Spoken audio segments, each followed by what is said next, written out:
Hi guys, எல்லோருக்கும் வணக்கம். எப்பவுமே சந்தோஷமாக இருக்க, வாழ்க்கையில் தொடர்ந்து முயற்சி செஞ்சுக்கிட்டே இருங்க. நன்றி. இன்றைக்கி நம்ம பார்க்க போகிற ஒரு பதிவு என்னென்னா, அதாவது நம்ம லாஸ்ட் டைம் 2 வீடியோ போட்டோம் அகோரிகளை பற்றி.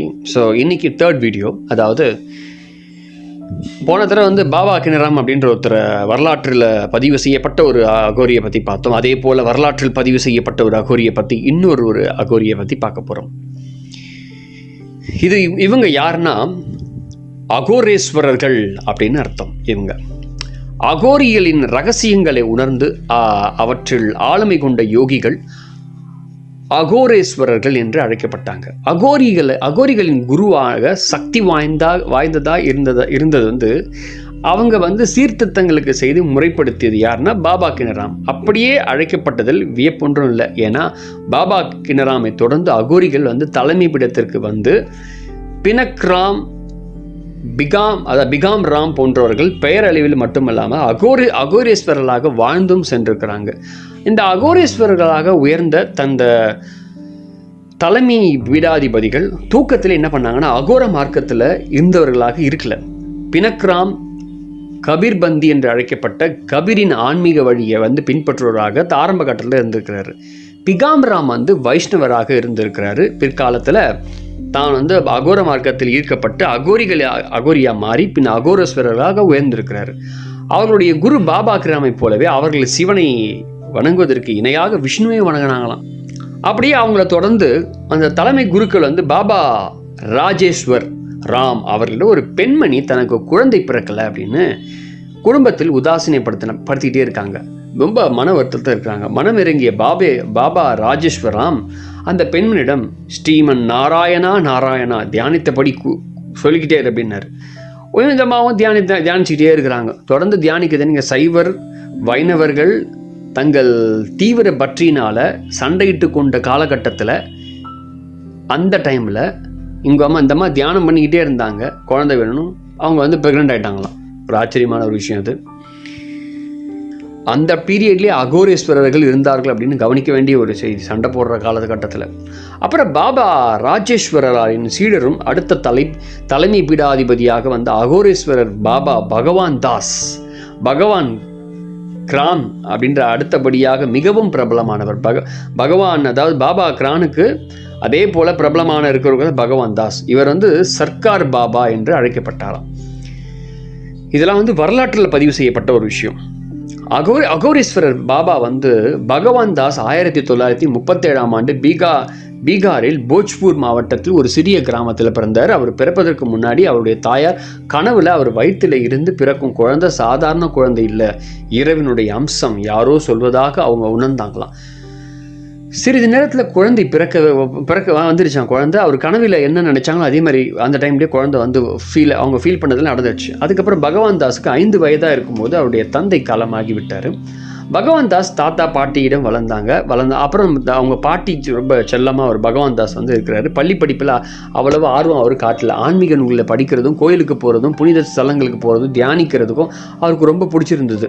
அந்த பீரியடில் அவருக்கு ரொம்ப பிடிச்சிருந்ததுனால சிறு வயதிலே பக்த பிரகலாதன் கதையும் துருவன் கதையும் அவர் ரொம்ப ஈர்த்துடுச்சு. வயது ஆக துறவு மனப்பான்மை அவருக்கு ஏற்படுது. அதுக்கு பிறகு அவருடைய வளர்ச்சி வர 7 வயதாகி இருக்கும்போது அந்த சின்ன வயசுலேயே கோயிலுக்கு போய் தங்க ஆரம்பித்தார்.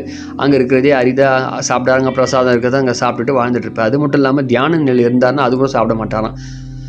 மணிக்கணக்கில் இறை உணர்வுடன் அப்படியே லயத்து அப்படியே அமர்ந்துகிட்டே இருப்பார், தியானம் பண்ணிக்கிட்டே இருப்பாராம். தோற்றம், உணவு, உடை, சௌகரியம் எல்லாத்தையும் விட்டுட்டார். அதை பொருட்படுத்தவே மாட்டார். அவருடைய இந்த நிலையை கண்டு குடும்பத்தில் இருக்கவங்க எல்லாரும், அப்பா அம்மா, அவங்க சித்தப்பா சித்தியா இருக்கவங்க எல்லாம் ஃபீல் பண்ண ஆரம்பிச்சிட்டாங்க.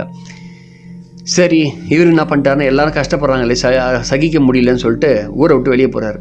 அதாவது கயா, பூரி ஆகிய புனித தலங்களுக்கு யாத்திரை மேற்கொள்கிறார். மறுபடியும் சொற்ப காலத்தில் அவருக்கு ஊர் திரும்பி மறுபடியும் கொஞ்ச நாள் கழிச்சு சுற்றி பார்த்துட்டு வீட்டுக்கு வர்றாரு. அப்போ வீட்டுக்கு அவங்க துறவை அவங்க ஏற்றுக்கிறாங்க. சரி, ஓகே, கொஞ்ச நாளைக்கு அங்கே இருப்போம் அப்படின்னு சொல்லி வீட்டில் இருந்துட்டு அங்கேருந்து கிளம்பி என்ன பண்ணுறாருன்னா ஆன்மீக பெரியவர்களை சந்திக்க ஆரம்பிக்கிறாரு. சில சத்சங் சொல்லக்கூடிய அந்த இடத்துல வந்து பல காலங்கள் டைமை ஸ்பெண்ட் பண்ணுறாரு. ஆரம்ப காலத்தில் வைஷ்ணவ பெரியோர்கள் அவருக்கு வந்து அதிகம் கிடைத்தார்கள். 9 வயதில் காசி விஸ்வநாதரை தரிசிக்க அவருக்கு ஆவல் ஏற்பட்டது. காசிக்கு சென்று அஸ்வமேத காட்டை வந்து அடைந்த போது அடுத்த கோயிலுக்கு எப்படி செல்வது அப்படின்னு அவருக்கு தெரியாத டைமில் நிற்கிறார். எங்கே எப்படி போகிறது அப்படின்னு சொல்லி வெயிட் பண்ணிட்டே இருக்கிறார். அந்த இடத்துல ஒரு பட்டு புடவை கட்டிட்டு ஒரு பாட்டி வராங்க. பார்க்கறதுக்கு ரொம்ப தெய்வீகமாக இருக்கிறாங்க. உனக்கு காசி விஸ்வநாதரை பார்க்க வேணுமா அப்படின்னு கேட்குறாங்க. ஆமாம் ஐயா, ஆமா பாட்டி அப்படின்றார். சரி என் பின்னாடியே வா அப்படின்னு சொல்லி பகவான் தாஸை கூப்பிட்டுன்னு போய் இருக்கிறாங்க. சரி வந்து சேர்ந்துட்டோம், நீ போய் கங்கையில் குளிச்சுட்டு வா, நான் உன்னை கூப்பிட்டு போகிறேன் அப்படின்னு சொல்கிறாங்க. சரி அவர் போய் குளிச்சுட்டு வர்றாரு. பகவான் தாஸ் அவர் கூறியபடியே கங்கையில் குளிச்சுட்டு மூதாட்டி அவரை காசி விஸ்வநாத ஆலயத்துக்கு கொண்டு போய் சேர்த்துட்டாங்க. அந்த இடத்துல இருக்கக்கூடிய காசி விஸ்வநாத தரிசித்து எல்லை இல்லாத ஒரு ஆனந்தம் அவர் அனுபவிச்சுட்டு இருக்கிறாரு. அந்த வாழ்நாள் புறம் அங்கேயே தங்கிடலாம் போல ஒரு ஃபீல் பண்ணுறாரு. அப்புறம் சரி ஓகே, அங்கே அந்த அம்மாவை காணாமே அப்படின்னு சொல்லி தேடுறாரு. உடனே பார்த்தா அந்த பாட்டி அந்த இடத்துல மறைஞ்சு போயிட்டாங்களாம். அதான் ஆச்சரியம்.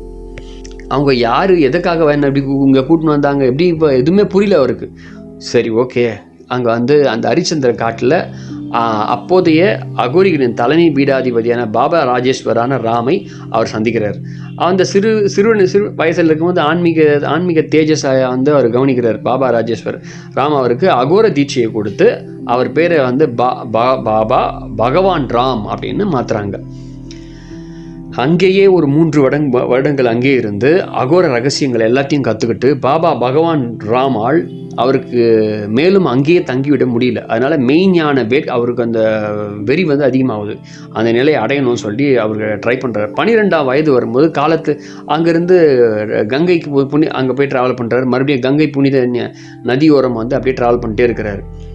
தன்னுடைய 14ஆம் வயசில் அந்த கங்கை நதிக்கரை ஓரத்தில் ஒரு சுடுகாட்டில் 3 நாள் இரவு பகலமாக உணவின்றி தவிச்சு ஒரு தவம் பண்ணுறாரு. உணவே இல்லை, தவம் பண்ணேங்கிறார். அப்போ பகவான் ராம் என்ன பண்ணுறாரு, 3ஆம் நாள் முடிவில் மெய்ஞான சித்தியை பெறுறார். 3 நாட்களில் அவருடைய தவ வலிமை நேரில் பார்த்த மக்கள் இவர் மெய்ஞானியாக அவரை அடையாளம் கண்டுறாங்க. அவரை கூட்டமாக மக்கள் தரிசிக்க வராங்க. அவர் அருகாமையில் இருக்கும்போது பரவசதி பேரமைதியையும் அவங்க உணர்றாங்க. ஒரு விதமான சமாதானத்தையும் ஒரு விதமான அவர் ப்ரெசன்ஸை ஃபீல் பண்ணுறாங்க. அந்த அனுபவத்தை நிறைய பேர் பண்ணுறாங்க. மனித குலத்துக்கு மீது ரொம்ப கருணையாக இருந்தார் பகவான் ராம். மக்கள் உணர்ந்த அற்புதங்களை தன் பங்கு என்றுமே ஏற்றுக்கொள்ளலை. ஏன்னா இறைவன் செயல் என்ற எண்ணமே ஆணித்தரமாக அவர்கிட்ட இருந்தது. தொடர்ந்து இந்தியாவில் இருக்கக்கூடிய பல பகுதிகளில் பயணித்த பாபா பகவான் ராம் பல இடங்களில் ஆசிரமங்களையும் ட்ரஸ்ட்டுகளையும் அமைத்து மெய்ஞான வழிகளை பரப்புவதற்கு ஏற்பாடு செய்தார். இந்தியா முழுவதும் பயணம் செய்தார். ஃபர்ஸ்ட்டு நேபாளம், Afghanistan, Iran, Iraq, Lebanon, Saudi Arabia, France, Italy, England, America, Mexico எல்லா நாட்டுக்கும் எல்லாத்தையும் போகிற உலக மக்கள் அவரை வந்து பார்த்து ஒரு ஈர்ப்பு ஏற்படுது எல்லாருக்கும். உலகம் முழுவதும் அகோரிகளை தொடர்பு கொண்ட அவர் தேவையான சீர்திருத்தங்களை தற்காலத்தில் ஏற்றவர் அகோர மார்க்கத்தில் கொண்டு வந்தார். அதுக்கப்புறம் என்ன நடக்குதுன்னா, இந்த அகோர் ரிசர்ச் இன்ஸ்டியூட் அண்ட் லைப்ரரி என்ற நூலகத்தை பகவான் ராம் அவர்கள் பாபா வந்து நிறுவினார். அகோரிகளின் சித்தாந்தம், வேதாந்தம், செயல்முறை மற்ற நூல்கள் அப்படியே அது அங்கே இருக்குது. அது மட்டும் இல்லாமல் அகோரிகளை குறித்த ஆச்சரியமான ரகசியங்களும் நூலகமும் அந்த இடத்துல இருக்குது. அந்த இடத்துல நூலகத்தில் அங்கே ஹெல்ப் பண்ணுறதுக்கு எல்லா விஷயத்தையும் உருவாக்கி வைக்கிறாரு. புனித நூல்கள் பல காலம் வந்து பிற்கால சந்ததியர்களுக்கு தேவைப்படும் அப்படின்றதுனால சிறிய மாற்றங்கள் ஏற்பட்டு மனித மூளைச்சலவை செய்வதாக இருக்கக்கூடிய பல விஷயங்கள் எல்லாத்தையும் கண்மூடித்தனமாக நம்புறது எல்லாத்தையும் செய்யக்கூடாது அப்படின்னு சொல்லி எல்லாத்தையும் உடைச்சி உண்மையான ஆத்ம ஞானம் மூலம் அறிய முடியும் அப்படின்ற ஒரு விஷயத்தை அங்கே வந்து கொண்டு வந்து வைக்கிறார் அந்த இன்ஸ்டியூட் மூலமா. 1992 ஆண்டு நியூயார்க்கில் வந்து மன்ஹட்டன் அப்படின்ற ஒரு நகரில் வந்து அவர் வந்து சமாதி ஆகிறார். அப்போ பகவான் ராமுடைய உடல் இந்தியாவுக்கு கொண்டு வரப்பட்டு அவருடைய விருப்பப்படி காசியோட கங்கை கரை ஓரத்தில் எரிக்கப்பட்டது. 15 வயதிற்குள்ளேயே மெய்ஞானம் பெற்று அகோர ரகசியங்களை பலவும் அறிந்திருந்த போதும் மகா சக்திகளையும் பல விஷயங்களை தெரிஞ்சிருந்தாலும் விளம்பரம் செய்யாமல் அதை பயன்படுத்தாமல் பகவான் ராம் வந்து சிறிது கூட அதை ஆதரிக்கவே இல்லை. தன் சக்திகளை ரகசியமாக மட்டும் பயன்படுத்த வேண்டும், அதுவும் மனித குலத்துக்கு நன்மையாக மட்டுமே பயன்படுத்த வேண்டும், அந்த நிலைப்பாட்டில் இருந்தார்.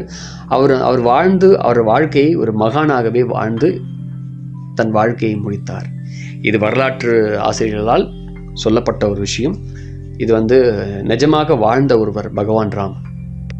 அகோரினா இவங்க தான். இப்போ இருக்க காலகட்டத்தில் அகோரினா நம்ம என்னமோ நினச்சிட்டு இருக்கோம். புதுசாக ஒன்றும் இல்லை. ஒரு ஷாப்புக்கு இப்போ முடி வெட்டுற கடைக்கு போய்ட்டு இருக்கிற எக்ஸ்ட்ரா வச்சு முடி செஞ்சு வச்சுருப்பான். அந்த முடியை ஒட்டிக்கின்னு நான் தான் அகோரின்றாங்க. புது செட்டப் உருவாயிடுச்சு.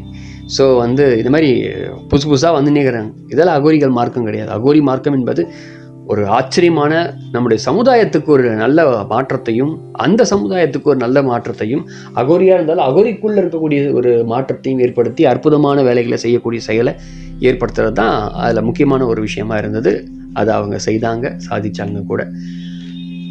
இதுடன் முடிவடைகிறது. அடுத்த பதிவில் நாம் அகோரியுடைய சில சவசாதனா என்ற ஒரு கான்செப்டை பற்றி பார்க்க போகிறோம் அடுத்த பதிவில். ஸோ ஃபஸ்ட் டைம் வீடியோ பார்க்க போகிறீங்கன்னா மறக்காமல் வீடியோவை சப்ஸ்கிரைப் பண்ணுங்கள். அப்போ தான் இந்த வீடியோ உங்களுக்கு வரும், இல்லைன்னா வராது. மறக்காமல் வீடியோவை ஷேர் பண்ணுங்கள். முக்கியமாக பிளேலிஸ்ட்டில் இருக்கக்கூடிய அகோரா அப்படின்ற இருக்கக்கூடிய அந்த பிளேலிஸ்ட்டில் இருக்கக்கூடிய அதை போய் பாருங்கள். ஃபஸ்ட்டு வீடியோவிலேருந்து பார்த்தீங்கன்னா உங்களுக்கு நிறைய விஷயங்கள் புரியும். Thank you very much. நன்றி.